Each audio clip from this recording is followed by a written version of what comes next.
हेमंत सरकार दे रही है 4,000, 10,000 किसानों ने कराया है पंजीयन। जानिए क्या है इस फसल राहत योजना। नमस्कार, मैं दीपक विशाल और आप देख रहे हैं बिग न्यूज 9। झारखंड फसल राहत योजना 2022। झारखंड में सुखाड़ के मौजूदा हालातों के बीच राज्य में 10,000 से अधिक किसानों ने अपना रजिस्ट्रेशन झारखंड फसल राज्य के तहत कराया है। इस राज्य की इस योजना में प्राकृतिक आपदा की स्थिति में किसानों को राहत राशि मुहैया कराने की प्रावधान किया गया है। फसल क्षति का आकलन कर किसानों को प्रति एकड़ 3 से 4 हजार रुपए राज्य सरकार अपने कोष से देगी। राज्य सरकार ने पिछली कैबिनेट में इस योजना को मंजूरी दे दी है।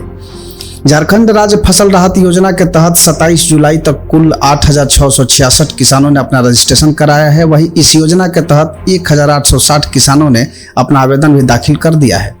रजिस्ट्रेशन और फसल राहत के लिए आवेदन देने वाले किसानों की कुल संख्या 10,516 है। फसल राहत योजना के लिए अब तक गुमला जिले से सबसे अधिक रजिस्ट्रेशन और आवेदन कृषि विभाग को मिले हैं। करीब 30% आवेदन इसी जिले से आए हैं। इसके बाद देवघर से 2,433, गिरिडीह से 878 और दुमका से 545 किसानों ने आवेदन दाखिल किया है। वहीं सिमडेगा से सबसे कम यानी कि 28, लोहरदगा से 32, पश्चिमी सिंहभूम से 36 और खूंटी से 33 किसानों ने आवेदन दिया है। इस आंकड़े 27 जुलाई तक हैं। माना जा रहा है कि रविवार शाम तक यह आंकड़ा दोगुना हो सकता है। आवेदन से जिलों में सुखाड़ की स्थिति की भी पुष्टि हो रही है। आपको बता दें कि प्रधानमंत्री फसल बीमा योजना के इतर इस योजना में किसानों को किसी भी तरह के प्रीमियम का भुगतान नहीं करना होगा। किसानों के आवेदन के आधार पर प्राकृतिक आपदा या प्राकृतिक दुर्घटना का सरकार के स्तर से आकलन किया जाएगा।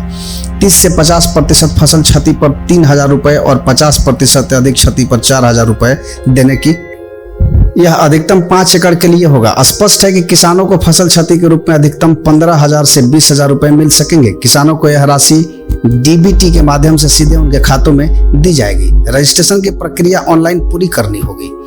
झारखंड में वर्षा की स्थिति चिंताजनक बनी हुई है। मौसम विभाग की रिपोर्ट इस बात की पुष्टि कर रही है कि 1 जून से 30 जुलाई तक सामान्य से 50% कम वर्षा हुई है।